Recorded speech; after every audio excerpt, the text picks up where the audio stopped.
Me acabo de enterar ahora que el señor Reynoso ha sido profesor del señor Nehamskis.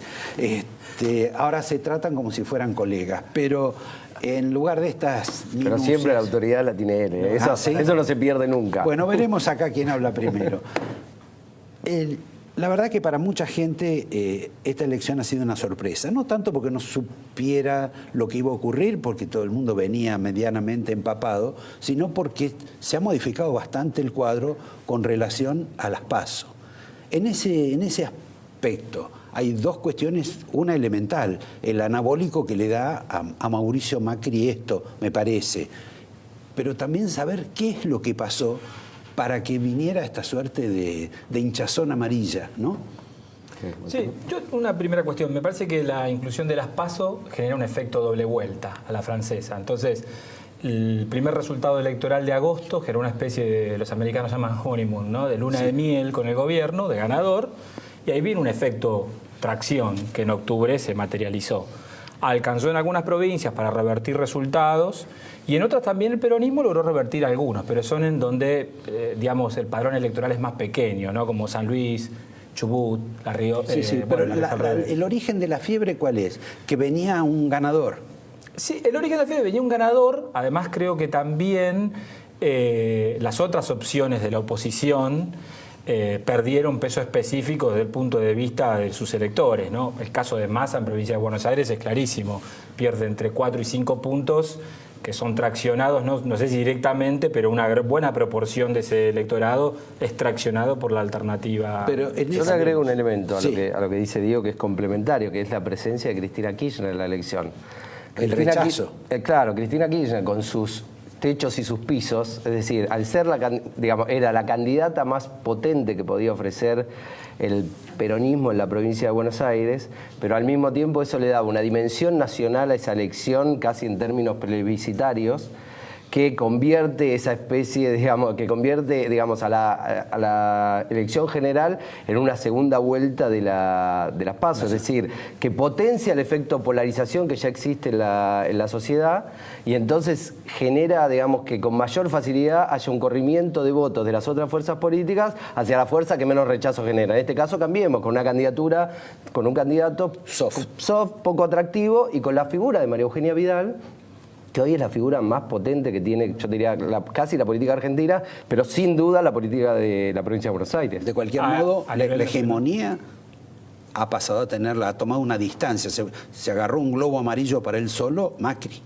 Sí, bueno, ahora tiene, digamos, ha convalidado lo que en 2015 había ganado en la tercera vuelta. Sí, pero digamos, estaba caminando como en una ciénaga.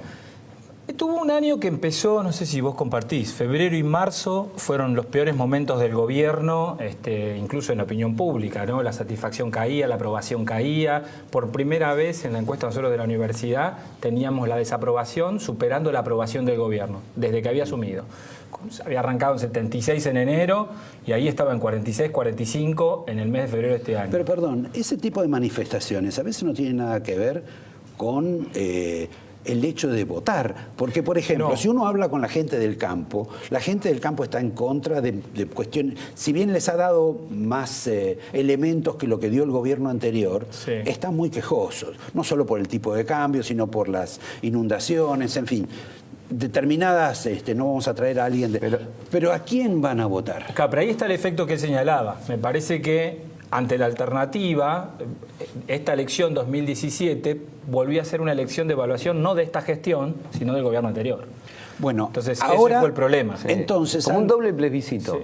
A ver, claro. Diego nos enseñaba, porque digamos, esto se discute mucho en la facultad. Las elecciones en general son un plebiscito sobre la gestión del gobierno. En general, digamos, se vota a favor o en contra del gobierno. Sobre todo las de medio término. Claro, sobre todo las de medio término. Y acá hay un doble plebiscito. Vos votabas en la provincia de Buenos Aires a favor o en contra del gobierno y votabas a favor o en contra del gobierno anterior. Y eso le dio a la elección una dimensión totalmente distinta. Y la gente eligió renovar las expectativas con el gobierno actual.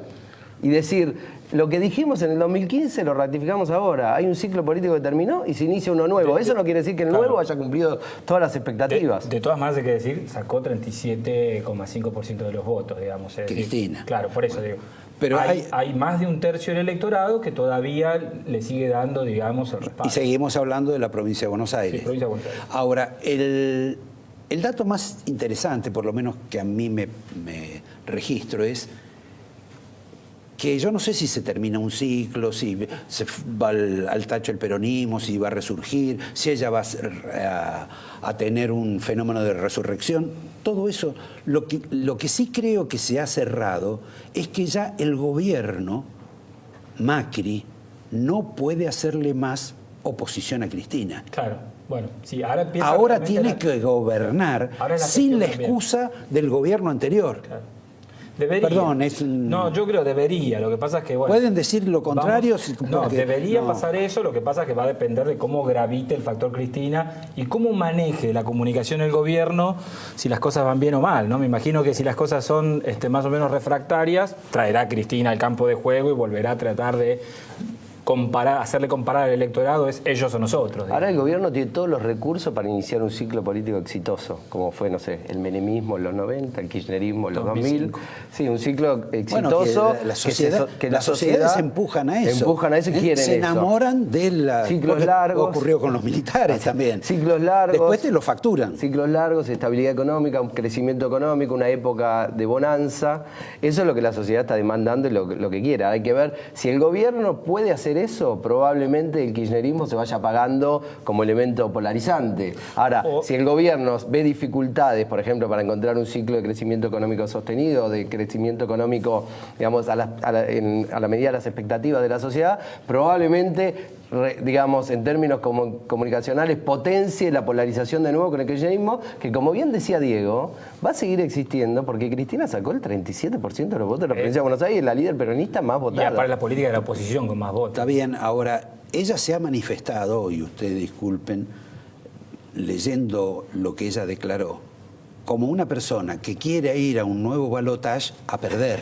Parecería. Porque ella dijo, represento no la totalidad de la oposición. Esto es, mantiene a la oposición dividida para que gane Macri. Ese sería el efecto. Yo creo que lo que ella quería plantear... es lo que dijo. No, está bien, claro. Lo que ella está planteando es, digamos, la base somos nosotros, a partir de ahí hay que construir una gran alianza en frente del gobierno. Lo dudo, porque me parece que veníamos charlando antes de cámara. Hoy Cristina es el factor de cohesión de los no peronistas y es el factor de desunión del campo peronista, digamos, del campo popular.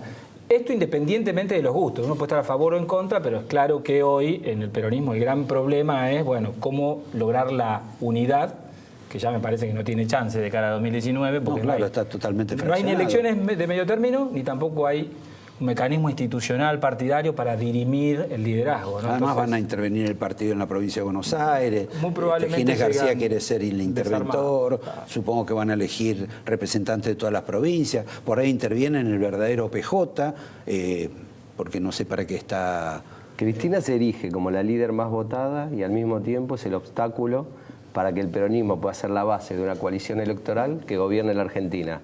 Eso le garantiza a Cambiemos, si las cosas le salen bien, digamos, si las cosas le salen bien, eso le garantiza a Cambiemos, digamos, la posibilidad de un largo ciclo político. Al menos, por lo menos 2023. Sí, por lo menos por 8 años. Parece una pregunta menor, pero en el caso, por ejemplo, de los Rodríguez A, obviamente han hecho actividades que todo el mundo conoce, que han ocurrido en las provincias eternamente en la Argentina. Esto es, han gestionado a favor de una clientela que se le había ido y con sistemas de ayuda, subsidio, regalos, etcétera, cosechó mucho. Pero también había un elemento. Los Rodríguez se habían planteado como enamorados de Cristina y ahora no volvieron a hacerlo en estos 2 meses. ¿Eso es un cambio? ¿Pudo haber influido?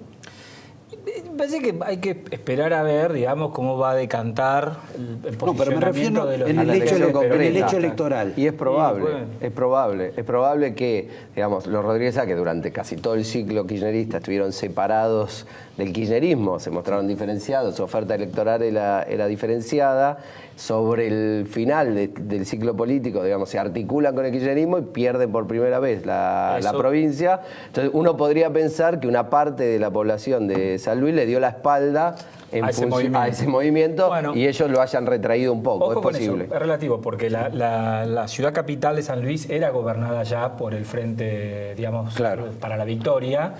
Ellos habían perdido la capital, pero me parece que la pérdida de Poggi, que había sido gobernador, bendecido por ellos, medio que los obligó a tener que girar, digamos, ¿no?, de alianza.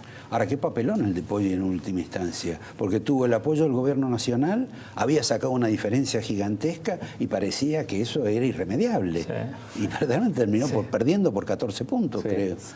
Ahora, insistiendo con este tipo de características, en el caso de Massa también hizo un giro en estos 2 meses. Se volvió como más nacionalista, más estatista, más de izquierda, si ustedes quieren, para decirlo y encontrarle un argumento, justo cuando hay como una tendencia de vamos a la libre empresa, a que haya mecanismos, digamos, que nos saquen de esta situación incómoda a favor de reformas que son más liberales. ¿Ustedes ven eso así o simplemente la decisión del gobierno de vamos a apropiarnos del cadáver de Massa? De Massa digo 2 cosas. La primera, Massa sufrió los efectos de la polarización como le pasó a De Narváez en el año 2013, ¿te acordás? De Narváez en el año 2013 era la tercera opción, Massa e Insaurralde se dispararon y de las PASO a la elección general perdió de 13 puntos a 5 puntos.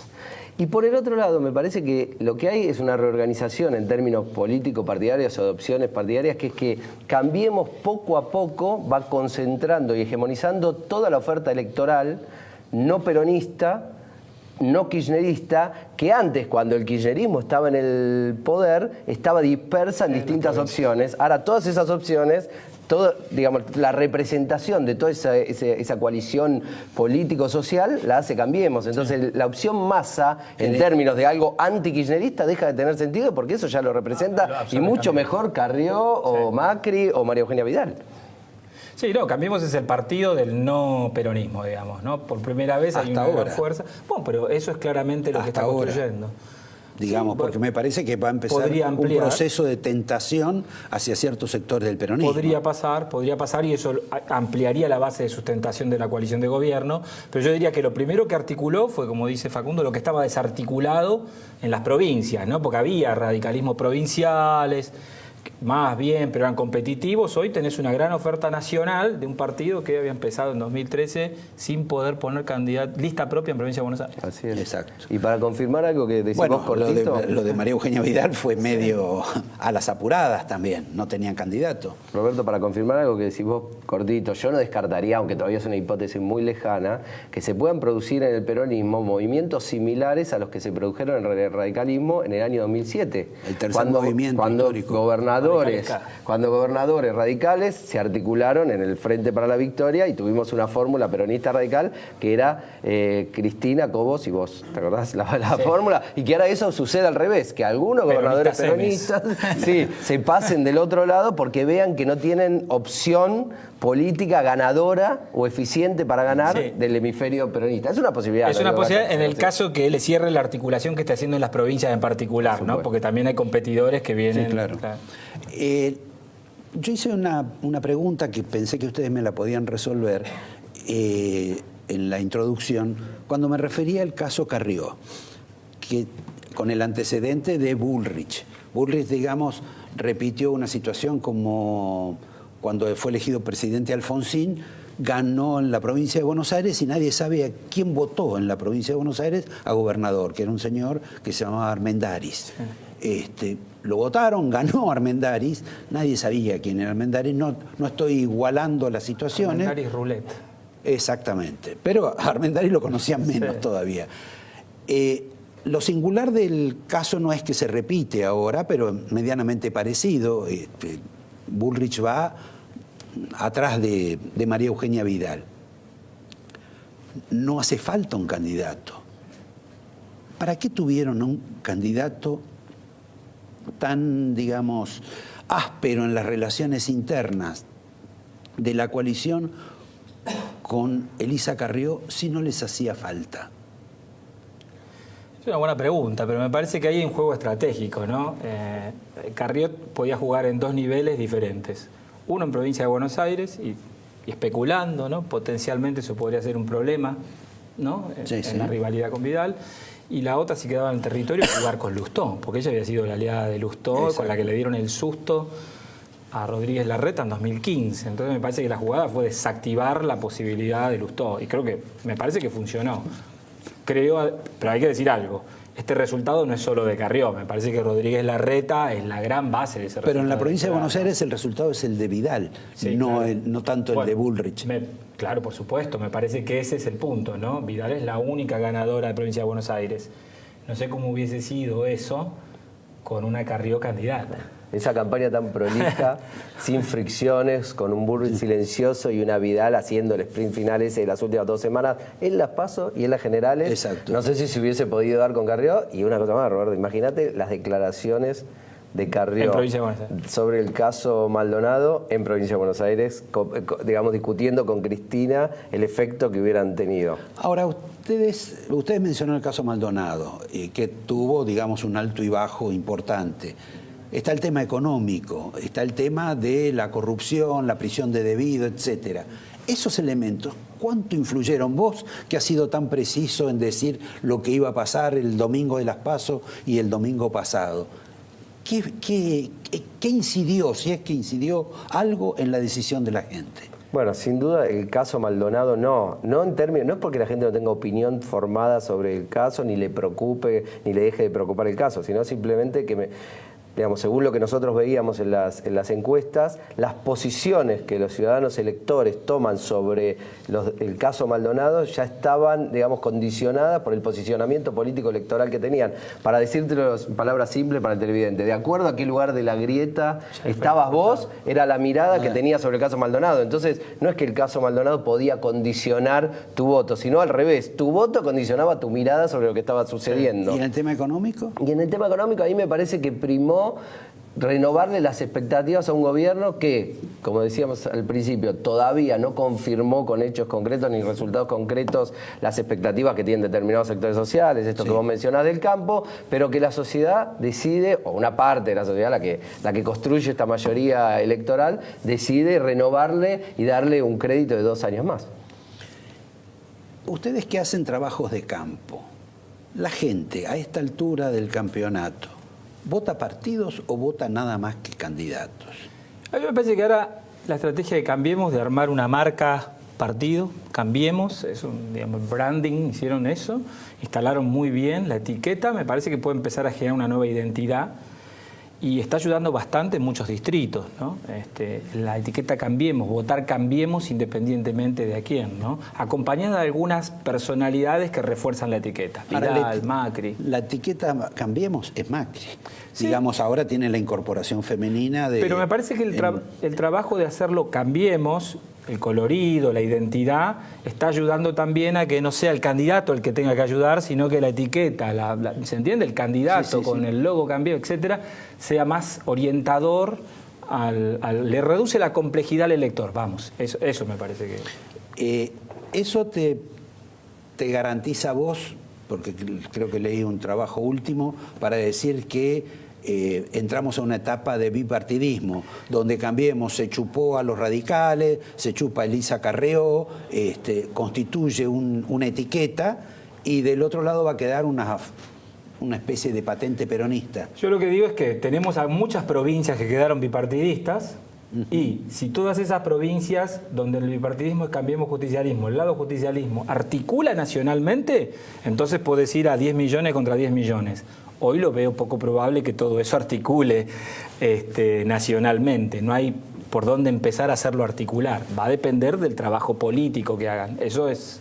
Pero me parece que igual, de todas maneras, como dijimos recién, de acá a 2019 me parece que esa articulación yo la veo muy dificultosa. El peronismo no tiene incentivos para articular, porque parte de los incentivos de Cambiemos son el manejo del gobierno nacional, el manejo del gobierno de la provincia de Buenos Aires, el manejo del gobierno de la ciudad de Buenos Aires. Y el peronismo, si no siente que hay una figura que puede articular esa coalición y llevarla al éxito, Digamos, las posibilidades de que nos unamos todos y resignemos cosas en función de alguien que no va a ganar son menos probables. Claro, por eso. Y en ese plano, digamos, al justicialismo o a las expresiones populistas les ha quedado Cristina, digamos, en un proceso de declive, por más que hoy se ponga a trabajar y vaya a aparecer continuamente en los medios, por la deserción de Massa, la deserción de Urtubey y la no aparición de ningún referente, digamos, atractivo o seductor para la población.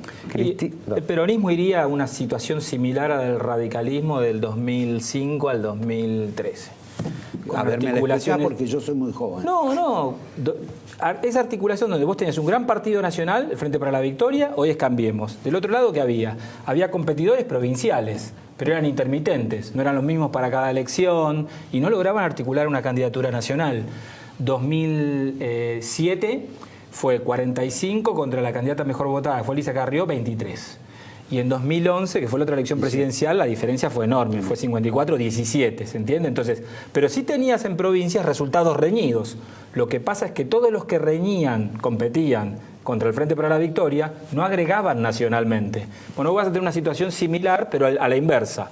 Cambiemos va a ser el gran competidor nacional. Y el que queda afuera es Cristina. Y tendrá competidores provinciales, pero que si no articulan nacionalmente no podrán hacerle frente para una elección nacional. Vamos a una especie de gran acuerdo nacional con Cristina fuera, ¿piensan ustedes? Bueno, yo creo que ahí el problema es que va a haber una lucha dentro del espacio, este espacio peronista que decía, una lucha entre Cristina y el kirchnerismo, lo que ella representa, y las élites partidarias del peronismo, que no necesariamente son representativas electoralmente, pero que son las élites partidarias del peronismo, que van a tratar de dejar el peronismo preparado para hacerlo competitivo cuando emerja un líder que lo pueda llevar a la victoria. Pero ese líder viene de los márgenes. Mientras tanto, es integrarse al poder y buscar la media luna. Así es. Te agradezco, Facundo. Bueno, muchas gracias. Te agradezco, Diego. No, ese es a vos, Roberto. Muy clara la exposición. No. Otro día los vuelvo a invitar y a ustedes les propongo a una visión más descarnada, menos docente, universitaria, que los que nos han dado estos caballeros, a la miseria del voto en la provincia de Buenos Aires, contado por un especialista que se llama Pablo Ibáñez, en apenas un minuto, donde nos va a decir también si hay algún intendente que existe para hacer algo más que intendente. Un minuto nada más. Gracias a ustedes.